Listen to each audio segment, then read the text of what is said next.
Premier ప్రోలో మనం edit చేస్తున్నప్పుడు కొన్నిసార్లు మనం ఎడిట్ చేసిన టైం లైన్ కింద ఇట్లా రెడ్ కలర్లో లైన్ వస్తుంది. సో దీని గురించి చాలామంది తెలియదు. సో ఇదేంటంటే మనకి మనం ఎప్పుడైతే మనం హై క్వాలిటీ వీడియో ఎడిట్ చేస్తున్నప్పుడు కానీ, మనం ఎక్కువ ఎఫెక్ట్స్ వేసినప్పుడు కానీ, సో అవన్నీ ఏంటంటే మన సాఫ్ట్వేర్ కావచ్చు, లేకపోతే మన సిస్టమ్ కావచ్చు, కొన్నిసార్లు ఏంటంటే మనకి అది ఆటోమేటిక్గా ప్రివ్యూ ఫైల్స్ అయితే జనరేట్ చేసుకుంటూ ఉంటుంది.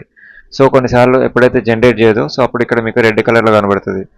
సో దీన్ని ఎక్స్పోర్ట్ చేసే ముందు మీరు ఏంటంటే ఈ క్లిప్ని మీరు రెండర్ చేయాలి. సో ఇక్కడ ఫస్ట్ ఎక్కడ మీకు రెడ్ కలర్ ఉందో సో అక్కడ ఇన్ పెట్టుకొని, ఎక్కడైతే రెడ్ అవుట్ అవుతుందో సో అక్కడ మీరు అవుట్ పాయింట్ పెట్టుకొని, ఇక్కడ మీరు సీక్వెన్స్లోకి వస్తే ఇక్కడ మీరు రెండర్ ఇన్ అండ్ అవుట్ ఉంది కదా, సో దీని మీద క్లిక్ చేయండి.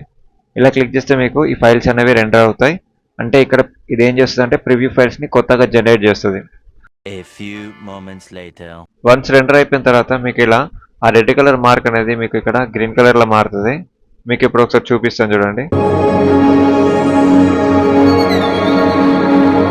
సో ఇలాంటి వీడియోస్ కోసం వెంటనే మన పేజ్ని ఫాలో చేయండి.